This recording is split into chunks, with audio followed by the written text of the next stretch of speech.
안녕하세요. 오늘도 사연살롱을 찾아주셔서 감사합니다. 진짜 드라마에서나 보던 상황이 현실이 되어버린 20대 후반 여자예요. 무뚝뚝하지만 저한테만은 따뜻했던 남편의 소름 돋는 배신으로 상처받았습니다. 저는 간호대를 나왔어요. 졸업하면 누구나 꿈꾸는 나이팅게일이 되어보겠다고 생각했죠. 종합병원에 취업을 하면서 남편을 만나게 됐어요. 남편은 소아과 의사로 병원에서 돌부처로 불릴 만큼 무뚝뚝하고 심하게 말하면 사회성이 떨어지는 노총각 의사였어요.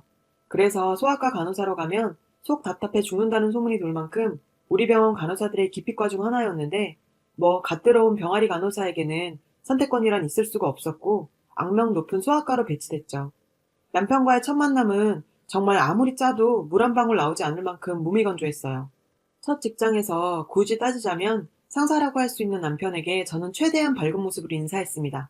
안녕하세요, 선생님. 이번에 소아과에 배치된 신입간호사 김지연입니다. 네. 남편의 대답은 네 한마디뿐이었습니다.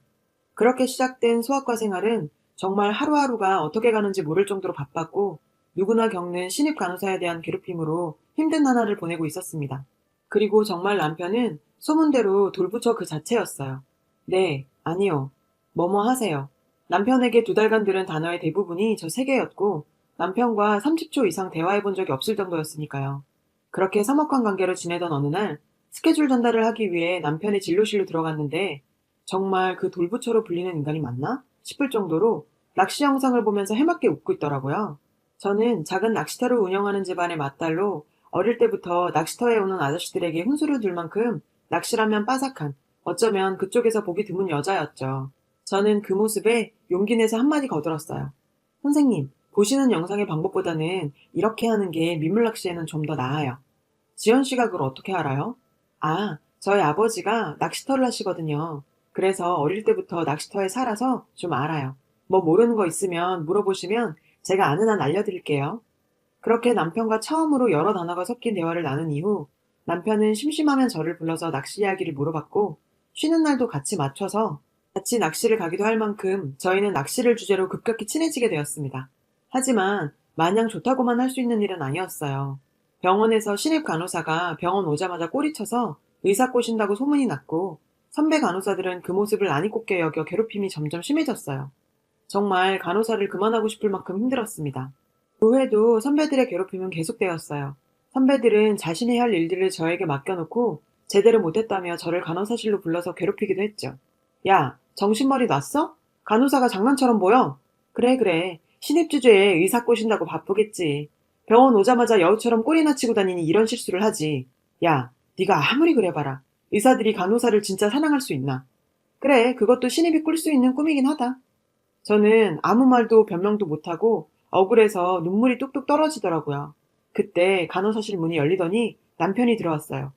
저기, 제가 지연 씨 좋아해서 그러는 거니 다들 오해하지 마세요. 지연 씨, 나오세요. 남편의 갑작스런 고백에 정말 가슴이 심쿵 하는 순간이었죠. 그 후 남편은 사실 저를 좋아하고 있었다면서 진지하게 한번 만나보지 않겠냐며 제안했고 저희는 커플이 되었습니다. 그리고 저도 간호사 경력이 차게 되면서 선배들의 괴롭힘도 차차 줄어들었고 소아과에서 일반 외과로 과도 이동했어요. 그렇게 2년간 만나면서 서로에 대해 알게 되었는데 돌부처라며 그렇게 무뚝뚝한 사람인 줄만 알았던 그는 제 앞에서 애교도 떨고 전혀 다른 모습을 보여줬고 저희는 2년간의 연애를 마치고 결혼하게 되었습니다. 남편과의 신혼생활은 그야말로 꿀이 뚝뚝 떨어질 만큼 행복했어요. 간호사 직업 특성상 교대 근무가 많았던 저는 병원에서 밤을 보내는 날이 많았음에도 불구하고 결혼한 지 2달 만에 아이를 가지게 되었어요. 배가 불러오면서 잠깐 병원을 휴직하고 집에서 쉬면서 출산 준비를 했습니다. 여전히 남편은 병원에서 돌부처로 불렸지만 저에게만큼은 애교덩어리 남편이었어요. 아이를 가진 후에는 사람이 이렇게 자상해도 되나 싶을 정도로 헌신적이었어요. 제가 입덧부터 심해서 아기를 가지고는 정말 많이 힘들었어요. 임신에서도 튼튼하게 지내다 출산하는 분들도 많은데 저는 임신 기간이 참 힘들었습니다. 저한테는 여동생이 하나 있어요. 서울에서 공무원 시험을 준비하고 있었죠. 그 소식을 들은 동생이 집에 와서 제 출산 준비를 도와주게 됐어요. 시험 준비나 열심히 하라고 했지만 하나뿐인 언니가 출산하는데 이 정도 시간은 낼 수 있다며 힘들었던 기간에 힘이 되어줬습니다. 동생이 도와준 덕에 무사히 예쁜 딸아이를 출산할 수 있었고 아이를 돌보는 게 몸이 힘들긴 했지만 정말 너무 예쁜 내 새끼 키우는 맛에 즐거운 시간을 보냈어요. 하지만 동생은 그의 공무원 시험에 떨어졌어요. 왠지 그게 제 탓인 것 같아서 너무 미안했습니다. 저희 집이 좀 어려워서 넉넉하게 기간을 두고 시험을 치를 여건은 아니었어요. 남편은 그런 제 동생에게 돈 걱정은 하지 말고 다음 시험 준비하라며 매달 용돈도 주면서 지원했고, 굳이 방 얻어서 나가지 말고 우리 집에서 시험 준비하라며 제 동생까지도 배려해줬어요. 저는 제 가족까지도 잘 챙기는 남편 모습에 또 한 번 감동받았습니다. 남편은 퇴근 후엔 소아과 의사답게 아이 케어를 정말 전문가처럼 했어요. 퇴근 후에는 남편이 아이를 돌봐주면서 제 복직 준비도 할 수 있게 도와줬죠. 남편과 같은 병원에 근무하는 건 사람들 보는 눈도 있고 좀 부담스러워서 다른 병원으로 지원해서 복직하게 되었습니다. 이제 병아리 간호사가 아닌 경력 4년차 간호사 생활을 시작했어요. 제가 야간 당직하는 날에는 동생이 공부하고 돌아와 아이도 돌봐줘서 저도 마음 놓고 일할 수 있었어요. 그렇게 남편과 동생은 많은 시간을 집에서 함께 지내다 보니 보통 형부 처제 사이라기보단 거의 친구 사이라고 해도 믿을 만큼 친해졌어요. 저도 제 동생과 남편이 잘 지내는 모습을 보니 정말 좋았고요. 하루는 퇴근 후 집에 들어갔는데 남편이 팬티 차림으로 동생과 맥주를 마시고 있더라고요. 아무리 친해도 처제 앞에서 팬티 차림이 뭐냐고 제가 잔소리를 했는데 남편은 뭐 매일 보는 사이인데 팬티 차림이 뭐 어떠냐고 허허 웃더라고요. 최근 둘이서 술 마시는 경우도 늘어나고 스킨십도 자연스러워진 것 같아 절대 그럴 일 없겠지만 신경이 좀 쓰이던 차였어요. 제가 야간 당직 후라서 좀 예민했나 싶기도 했지만 육감이었던 건지 뭔지 모를 찜찜함이 남아있었죠. 동생이 집에 들어와서 산지 6개월 정도 됐을 무렵 어느 날 제가 야간 근무하고 퇴근해서 아침에 집에 왔을 때 남편은 오늘 진료 후에 병원에서 세미나 준비할 게 있어서 집에 못 들어올 것 같다며 기다리지 말고 자라고 말하고 출근했어요. 저는 곧 남편의 생일도 있고 전 직장 동료들도 오랜만에 볼 겸 낮 동안 아이 봐주는 이모님과 남편을 위한 서프라이즈를 준비했어요. 남편이 좋아하는 초밥에 커피도 잔뜩 준비해서 저녁에 병원을 방문했죠. 출산 이후 처음 방문하는 거라 다들 반갑게 맞이해 주셨고, 출산하고 더 예뻐졌다며 비결이 남편 사랑이냐는 농담도 하고, 힘들고 많이 울었던 첫 직장이지만 오랜만에 보니 다들 반갑고 친정에 온 느낌이라 좋은 시간이었습니다. 그런데 소아과에서 같이 근무하던 선배가 이상한 말을 했어요. 선생님 어제 세미나 끝내고 하루 쉰다고 오늘 오픈해셨는데 내가 잘못 알았나? 순간 머리가 띵해지더라고요. 분명 오늘 아침에 출근했고 세미나 준비 때문에 못 들어온다고 했었는데 세미나는 끝났고 오늘 오프라고? 차마 모르고 왔다는 소리를 할 수 없었던 저는 알죠 알죠. 선생님들 보러 온 거죠. 남편 집에 잘 쉬고 있어요. 저도 모르게 이상한 변명 같은 말을 하고 병원을 나섰고 집에 오는 길에 진짜 별의별 생각이 다 들더라고요. 마음이 복잡한 일이 있어 낚시를 갔나 생각도 했지만 낚시 갈 때는 항상 저한테 말하고 갔었거든요. 집에 돌아오니 아직 동생도 안 들어와서 이모님께서 아이를 보고 계시더라고요.